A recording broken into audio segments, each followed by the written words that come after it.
Boa noite a todos. Tudo bem com vocês? Amém.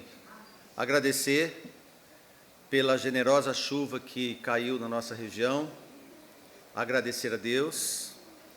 Queremos agradecer aos dois jovens que estão aqui nos visitando, da Igreja Presbiteriana Renovada. Muito obrigado. Deus os abençoe. Queremos agradecer também, a parenta do irmão João que está aqui, veio junto com a irmã Lucelma. Agradecer você também, a neta do irmão, os netos do irmão que estão aqui. Queremos agradecer. A igreja sente-se responsável por vocês aqui, no amor, na responsabilidade da palavra. Que Deus nos abençoe nesta noite que o Senhor tem acrescentado a nós. Amém? Todos abriram em Mateus capítulo 16. Esta pregação foi, acredito que 20% dela colocada para os irmãos em Bauru. Hoje é uma pregação bem diferente, mas ela tem o mesmo recado, que é a igreja do Senhor. Eu quero dizer uma prima verdade a você que está aqui: compromisso com Cristo é compromisso com a igreja de Cristo. Amém? Não tem como não ter compromisso com Cristo se não ter compromisso com a igreja que Ele organizou. Nós vamos, nesta noite, com a permissão do Senhor, dar a nós o recado da palavra de Deus para que possamos assumir cada vez mais este compromisso. Mateus capítulo 16, versículo 18 e 19, diz assim: Pois também eu digo que tu és Pedro, e sobre esta pedra edificarei a minha igreja, e as portas do inferno não prevalecerão contra ela. E eu te darei as chaves do reino dos céus, e tudo que ligares na terra será ligado nos céus, e tudo que desligares na terra será desligado nos céus. Amém? Que o Senhor possa nos ajudar neste assunto. Esta conversa, essa leitura que nós fizemos, é parte de uma conversa que Jesus teve quando perguntou aos seus discípulos: quem dizem os homens ser o Filho do Homem? Na verdade, Jesus está perguntando: o que acham de mim? Que eles acham e quem eu sou? Quando você abrir a sua Bíblia, as respostas deles foram variantes e variadas. Uns, João, o Batista; outros, Elias; outros, Jeremias, ou qualquer um dos profetas. Alguém, o mestre é. No entanto, a resposta do apóstolo Pedro foi parte dela, esta que nós lemos aqui, uma parte da resposta do apóstolo Pedro. Depois dessa resposta, e Jesus, ouvindo Pedro tomou a frente e disse: Tu és o Cristo, o Filho do Deus vivo. E Jesus disse a Pedro: Bem-aventurado és tu, Simão Barjonas, porque você não revelou nem o sangue e nem a carne, mas meu Pai que estás nos céus. Amém? Quanto ao segundo versículo, as chaves, Jesus fala sobre o poder de ligar e desligar, de atar e desatar. Isto requer que a igreja local esteja em contato íntimo com a vontade divina, fazendo exatamente o que Jesus aqui faria. Neste assunto, o céu e a igreja fazem as mesmas coisas, são compatíveis.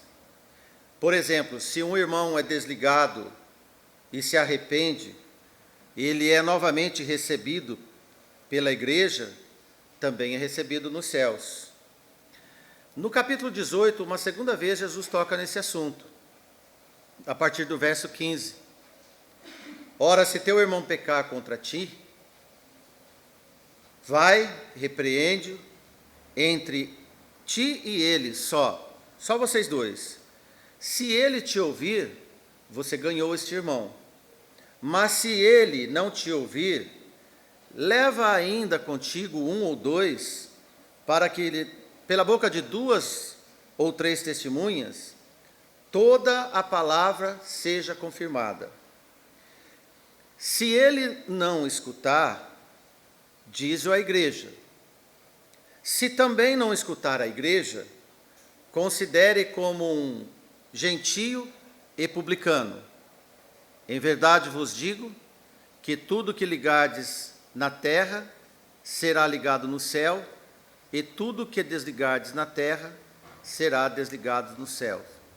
E esta palavra foi direcionada à igreja do Senhor. Quero dizer a você que quanto mais fiel for a igreja do Senhor, mais decisões acertadas ela tem. Menos humana ela é nos seus erros e mais divina ela é nos seus acertos. Mais o Senhor vai interferir, proteger, ajudar e aprovar a sua igreja. O Senhor Jesus continua empenhado com a sua igreja nos dias de hoje. O Senhor Jesus continua edificando a sua igreja, enquanto muitos podem estar desanimados e abandonando a igreja. O Senhor continua atuando na sua igreja, enquanto muitos vão perdendo a identidade que Jesus deixou para a sua igreja. O Senhor continua edificando a sua igreja, enquanto alguns continuam ou começam a questionar a sua igreja, duvidam da sua igreja. A palavra e a defesa das doutrinas de Jesus continuam, independente daqueles que se afastam ou que desanimam. Enquanto muitos acham o discurso da palavra do Senhor difícil de ouvir, aconteceu propriamente com ele. Por exemplo, lá em Cafarnaum, aquela cidade do seu primeiro milagre, Jesus ensinava que quem não provar do seu sangue e da sua carne, não ia ter vida eterna e nem ia ressuscitar. Assim como o Pai me enviou, eu envio aqueles que de mim se alimentam, dizia ele. Estes viverão por mim, explicava Jesus. Ele ensinava a ser ele o verdadeiro pão que desceu do céu, dizia Jesus. Os que comem o maná morreram no deserto, mas quem comer do pão do céu viverá para sempre. Esse foi um discurso que Jesus estava fazendo lá em Cafarnaum.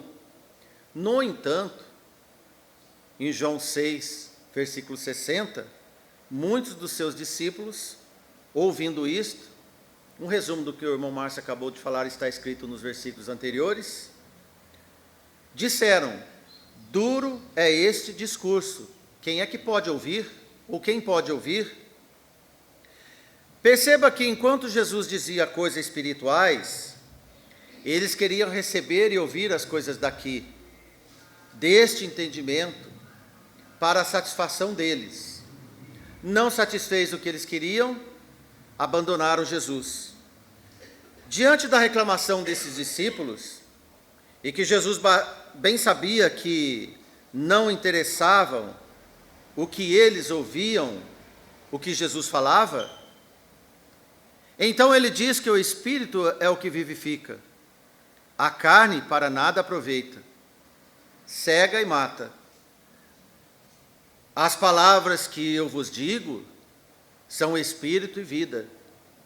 Retornava a dizer Jesus.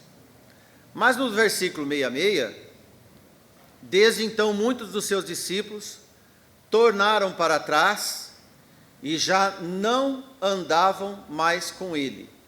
Ora, o que aconteceu? Nenhum escândalo. nenhum problema, nenhuma heresia. O peso da palavra não foi suportado por aqueles que estavam despreparados para ouvir a palavra de Deus. Nos dias de hoje, por exemplo, a palavra verdadeira pregada também faz com que muitos não resistam só na palavra. Pode ser que eles montam uma outra igreja para falar e ouvir o que eles querem, falar e ouvir coisas que Jesus nunca ensinou, fora da palavra de Deus. Porque toda igreja que prega só a palavra de Jesus, do nosso Senhor, tem muitas dificuldades de discipulado. Nem todos são espirituais para receber as coisas do Espírito do Senhor. Este é o desligar nas alturas dos céus a partir da igreja local, embora ela cheia do Espírito Santo do Senhor. Esse é um dos desligar da igreja e desligar no céu. Como nos dias de hoje, Pedro e os apóstolos já não estão mais aqui para ligar e desatar, e nem aquela igreja primitiva, sua sucessão ficou. O poder e o Espírito do Senhor, o Senhor é o mesmo. Amém? A igreja de hoje toma atitude sobre a responsabilidade e a autoridade do Senhor. Basta você crer, conferir na sua escritura o que você ouve, se confere coisas espirituais com as espirituais que a igreja pode te pregar. Paulo disse em Colossenses 1,18 que Cristo é o cabeça da igreja. E esta carta era para ser lida, inclusive, na igreja de Laodiceia. E logo depois, Paulo explica, na sua primeira carta, capítulo 1, versículo 12, 1 Coríntios, capítulo 12, versículo 27, quanto à igreja diz, ora, vós sois o corpo de Cristo, e seus membros em particular. Montando esse corpo, nós temos um corpo que é a igreja, Jesus o cabeça da igreja. Por isso que tudo que a igreja desliga aqui, desliga no céu, porque o Senhor está aqui conosco no seu Espírito. Amém? Então a igreja tem que ter prioridades na santificação, na edificação, nas suas doutrinas, obedientes ao Senhor, na sua própria estrutura. Veja que em Atos 2 e 28, aliás, 1 Coríntios 12, 28, sequência desse texto, e a uns pôs Deus na igreja primeiramente apóstolos, e em segundo lugar profetas, e em terceiro doutores. Veja que há uma escala, depois milagres, depois dons de curar, socorros, governos, variedades de língua. Em primeiro lugar, Deus pôs primeiramente os apóstolos. Porque quando Paulo escreveu, os apóstolos era a palavra do Deus vivo, ocular no primeiro século para a igreja. Porque em Atos 2 e 42 nós vemos que perseveravam na doutrina dos apóstolos. Não é por acaso que a igreja, quando recebeu o prometido Consolador, o Espírito Santo, no dia dos Pentecostes, depositaram toda a confiança nos ensinos verbais dos apóstolos, os apóstolos vivos no meio deles. Então nós lemos em Atos 2,42 que eles perseveraram na doutrina dos apóstolos, na comunhão e no partir do pão, isto é, na ceia do Senhor, e nas orações.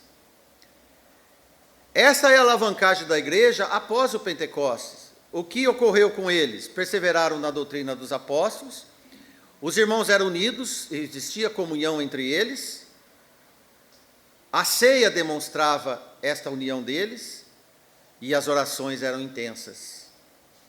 Irmãos, com esta organização de ensinamentos e de estrutura de uma igreja, você pode saber que essa igreja prospera, permanece, Ela pode apanhar muito, mas ela sobrevive muito. Amém? Porque a igreja sempre esteve nos planos de Deus. Época de muitos desigrejados, falar da igreja é oportuno. Época em que as pessoas não dão muita oportunidade a si em vir à igreja, falar da igreja é muito oportuno. Época que as igrejas falsas estão maculando as igrejas verdadeiras, falar da igreja diferente é oportuno para você. Existem igrejas e igrejas, mas existe a igreja do Senhor. Existem as igrejas dos homens e existe a igreja do Senhor. Amém?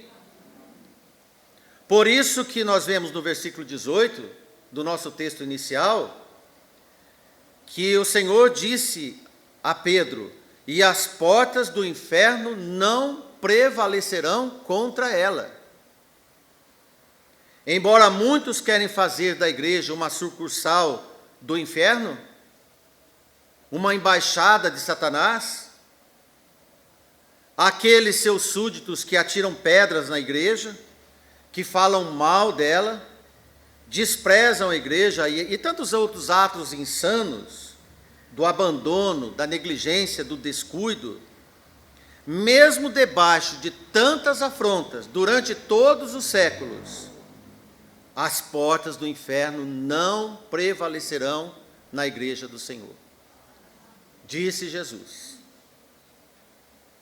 E eu posso alertar você, meu irmão, visitante, cuidado com a igreja do Senhor. Ele ama a igreja. Os membros devem amar a igreja. E nós manifestamos que amamos a igreja do Senhor quando nós amamos uns aos outros. Por isso que na igreja existia a comunhão entre os irmãos. E eles, na partir do pão, na ceia do Senhor, demonstravam fisicamente que entre eles era mais comum do que se pensavam, e as diferenças se diminuíam quando eles se encontravam. Amém, irmãos? Jesus organizou a sua igreja, Jesus organizou a família, e Ele legou para nós cuidar da igreja, zelar da igreja e da família. Duas instituições que estão sendo atacadas com todas as armas das portas do inferno: a família e a igreja. Igreja e família, família e igreja. O escritor de Hebreus diz em 13:4, um versículo conhecidíssimo, mas tantas vezes quanto necessário for, podemos ler na igreja do Senhor: venerado seja entre vós o matrimônio, o leito sem mácula, porém aos adúlteros, aos que se dão à prostituição e os adúlteros, Deus os julgará. Efésios 5:25, vós maridos amais vossas mulheres, como também Cristo amou a igreja e a si mesmo se entregou por ela. Quando você coloca esses dois versículos um ao lado do outro, você pode ver que marido e mulher, Jesus a igreja, leito sem mácula, julgamento exclusivo de Deus, estão num patamar mais elevado das instituições que existem sobre a face da terra. E o Senhor está olhando por tudo que nós zelamos ao que Ele deixou a nós. Porque a igreja sempre esteve no plano do Senhor, nos planos do Senhor. Jesus planejou a igreja no passado. Ele edifica a igreja hoje no presente.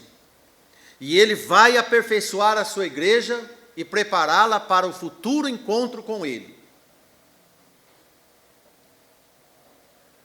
Quando Paulo escreveu a carta a Tito, no capítulo 2, a partir do verso 11, este homem, esse evangelista encarregado de acertar as igrejas, de aparar as arestas, de apurar as igrejas na palavra do Senhor, veja o que nós lemos: porque a graça salvadora de Deus se há manifestado a todos os homens, ensinando-nos que, renunciando à impiedade e às concupiscências mundanas, vivamos neste presente século sóbria, justa e com piedade, piamente, aguardando a bem-aventurada a esperança e o aparecimento da glória do grande Deus, nosso Senhor, Salvador, Jesus Cristo, o qual se deu a si mesmo para nós, para nos remir de toda iniquidade e purificar para si um povo especial, zeloso e de boas obras. Amém, irmãos?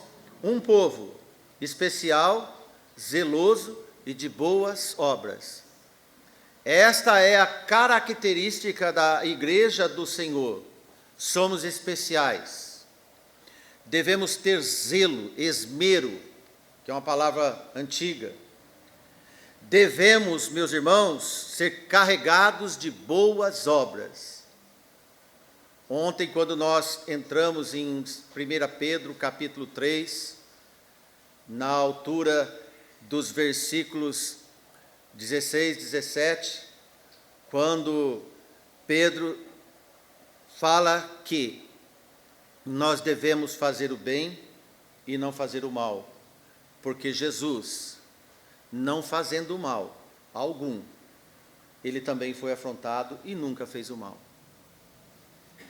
Quando nós vemos que a igreja do Senhor, ela é diferente de quem não está na igreja do Senhor, tem que haver uma nítida e ocular diferença visível entre nós.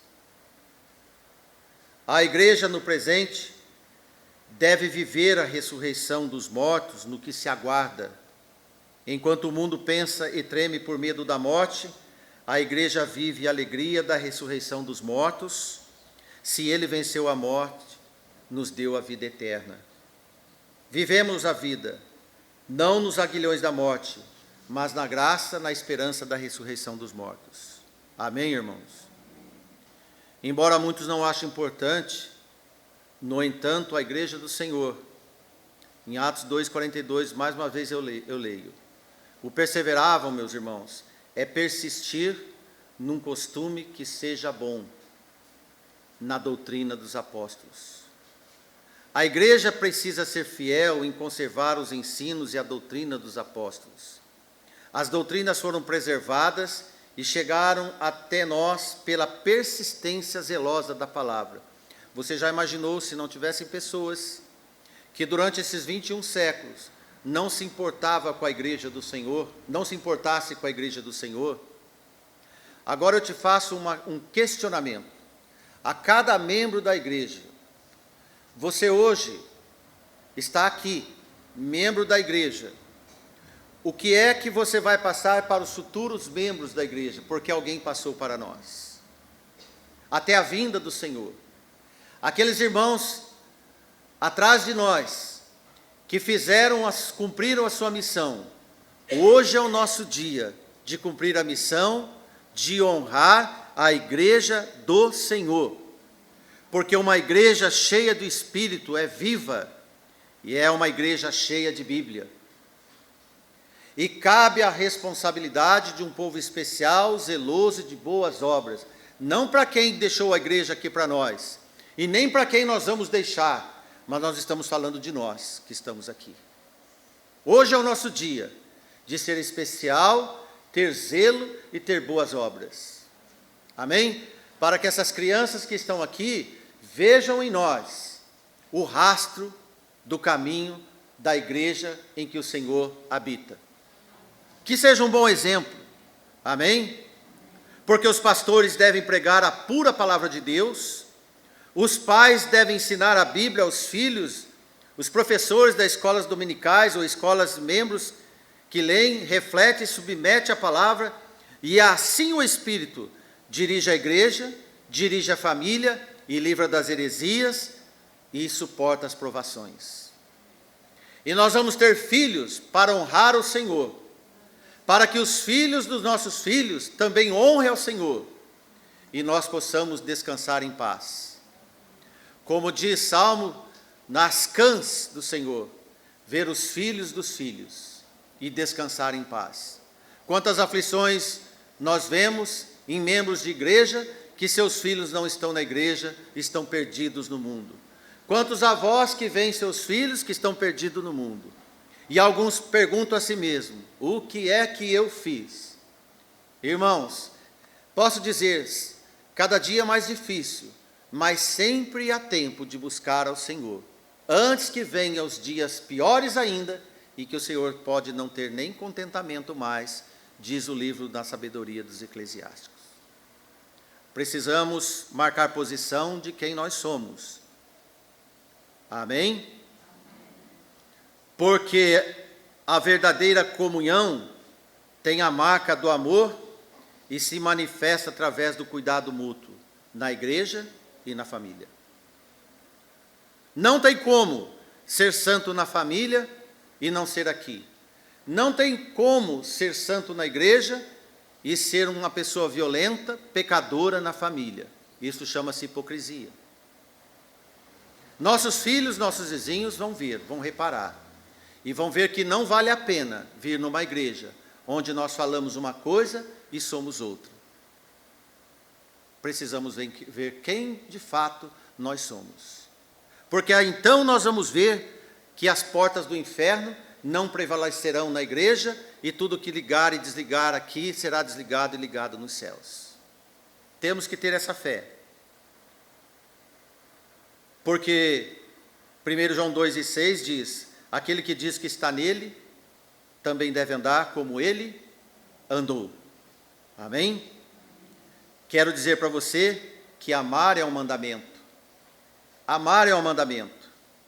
Não existe a opção escolher amar. Eu já ouvi alguém dizer, porque escolhi amar, nós devemos amar ao próximo como a nós mesmos. E este é o verdadeiro mandamento do Senhor. Andar perseverante no caminho do Senhor é sempre ser constante. Todo perseverante é constante. Presente no corpo de Cristo, persistente, resistente, defensor e praticador do Evangelho verdadeiro. Sempre numa mesma direção, seguindo sempre para o mesmo alvo, Jesus Cristo nosso Senhor. Estes são os vocacionados, abnegados, para a renúncia e a entrega para ser um povo especial, zeloso e de boas obras. Amém? Aquele que, como Josué, não se desvia nem para a esquerda, nem para a direita. Lembra da pregação? Esse homem mesmo foi o que disse: eu e a minha casa serviremos ao Senhor. Vocês escolhem o Deus que querem servir, porque eu sei qual eu sigo. Você está fazendo isso com seus filhos dentro da sua casa?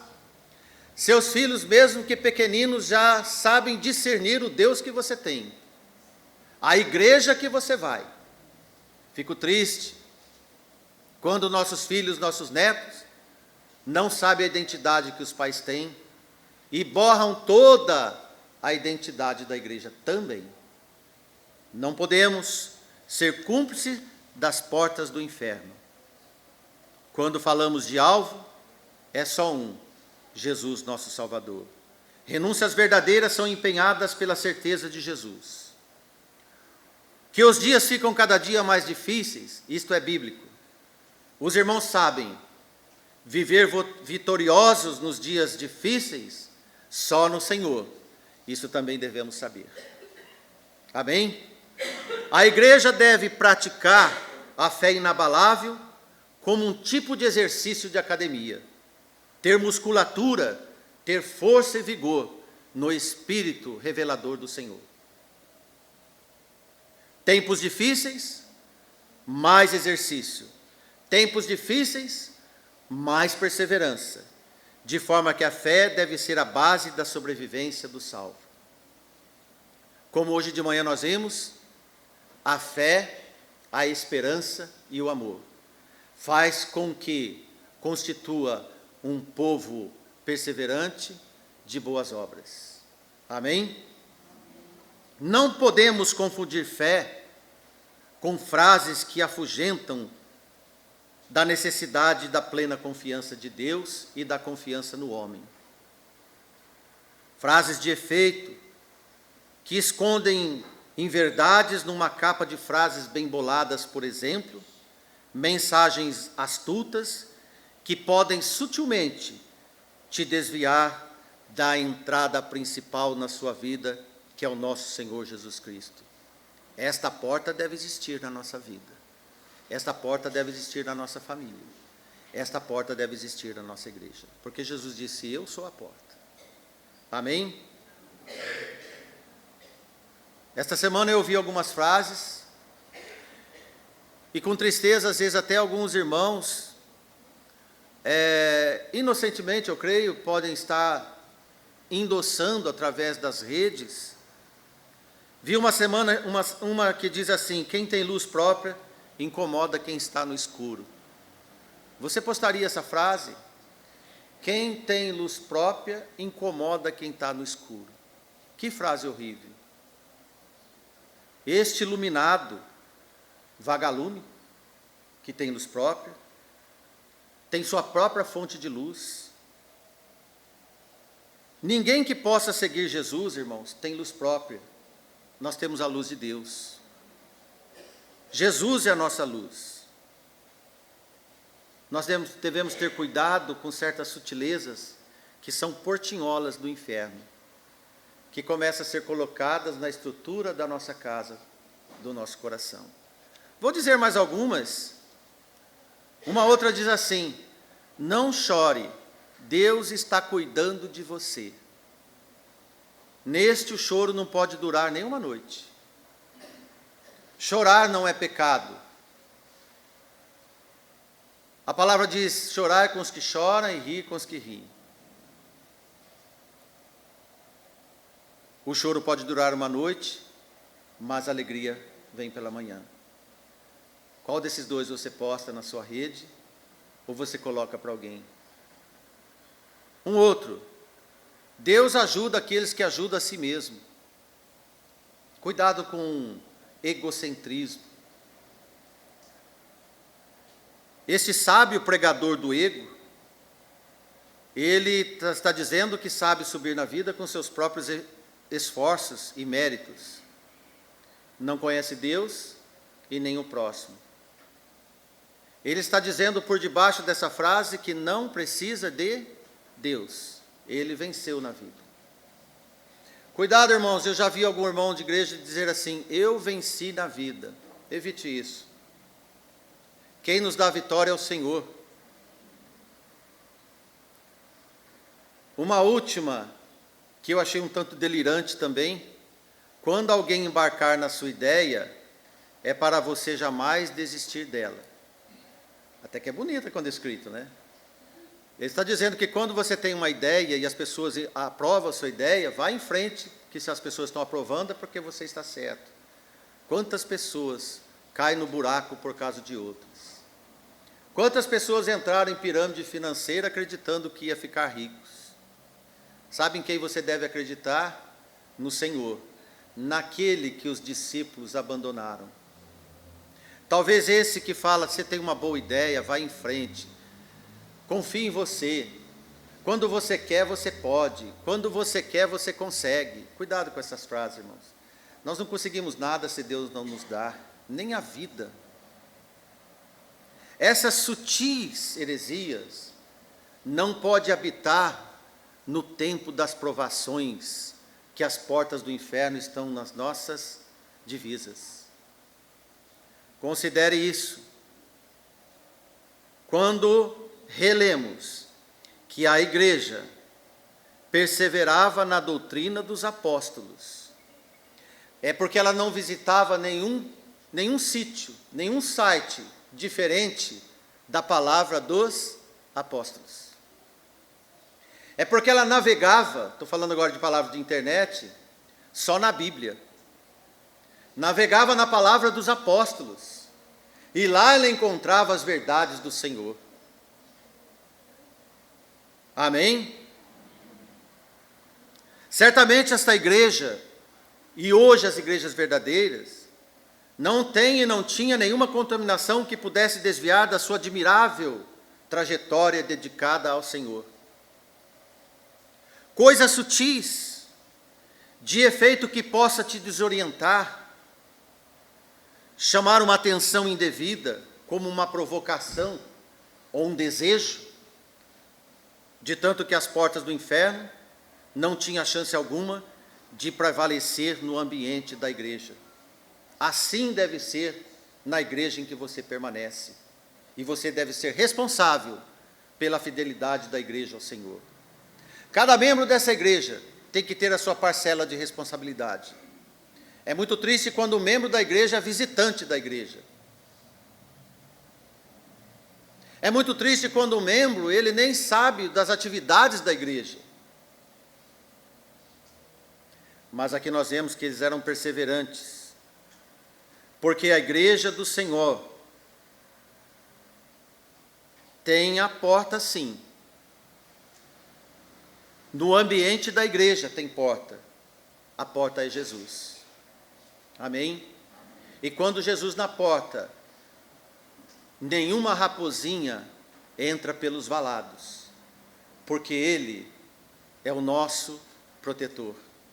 Ele nos livra do mal. O mal, irmãos, ele não vem com desenho de tridente vermelho soltando fogo pela boca. O mal vem adocicado, como diz aquela música que eu não aconselho você ouvir, com sabor de mel. Mas depois ela vai te dar consequências difíceis de ser digeridas. Quando Satanás está só ao derredor querendo tragar é uma coisa, mas quando ele te traga é outra. Quantos irmãos já foram tragados? Deixa Satanás ficar do lado de fora ao derredor. Derredor é em volta de. Um círculo não tem lado. O círculo ele é infinito na sua consistência. Então a palavra de Deus diz que Satanás está ao derredor procurando nos tragar. Mas Jesus disse que as portas do inferno não prevalecerão na igreja do Senhor. Amém, irmãos? Então, o mal entra com muita beleza, como aquelas raposinhas dos cantares. Porque as raposinhas entravam e comiam broto. Porque quando não tem broto, irmãos, não vai ter frutos. Não vai ter vide. Como está a sua vida? Tornou, pois, Jesus a dizer-lhes: em verdade vos digo que eu sou a porta das ovelhas. Jesus é porta só de ovelhas. Lobo não entra. Só as ovelhas entram no aprisco do Senhor, a igreja do Senhor. Eu sou a porta, se alguém entrar por mim, salvar-se-á, entrará e sairá e achará pastagem. Um povo especial, zeloso e de boas obras. Ovelhas são especiais, são zelosas. Elas não sabem fazer más obras, só sabem fazer boas obras. A ovelha você pode bater nela, não revida, porque ela não tem natureza de fazer o mal. Jesus está à porta, Ele é o nosso pastor, o sumo pastor, protegendo a sua igreja. Então esse povo especial, zeloso e de boas obras, sempre acha pastagens, sempre acha o verdadeiro alimento. Quando nós falamos de Cafarnaum, Jesus estava dizendo que Ele era o pão verdadeiro, e que quem não comesse do sangue e nem da carne dele, não ia ver o reino eterno. Era necessário para ter a vida eterna, mas eles acharam um discurso que doía os ouvidos deles, não entrava no coração deles, e eles abandonaram, voltaram para trás. O que Jesus estava fazendo de mal? Estava querendo trazer aqueles discípulos para ser cada dia mais especial, mais zeloso, mais de boas obras, mas não compreenderam. Saíram do aprisco. O pasto do Senhor, a pastagem do Senhor, não se achou lugar para eles. Que para você, nesta noite, sirva como uma palavra que vem de encontro às suas necessidades espirituais, às necessidades da edificação, do maior engajamento na igreja, de amar a todos esses irmãos que estão aqui. Nós somos pouco. Nós não somos uma igreja superlotada, superpovoada. Nós não enchemos estádios, mas nos enchemos da graça de Deus. Isso é suficiente. Nós queremos agradecer você que veio esta noite, os irmãos de Ilha Solteira que vieram nessa chuva, nesse tempo, as crianças que gentilmente, educadamente se comportaram na igreja, nem saíram, e a você, meu irmão, que prestou atenção também, que esta palavra possa entrar no seu coraçãozinho e fazer uma revolução que só Jesus sabe fazer em cada um de nós. Amém? Uma boa semana a todos nós. Amém.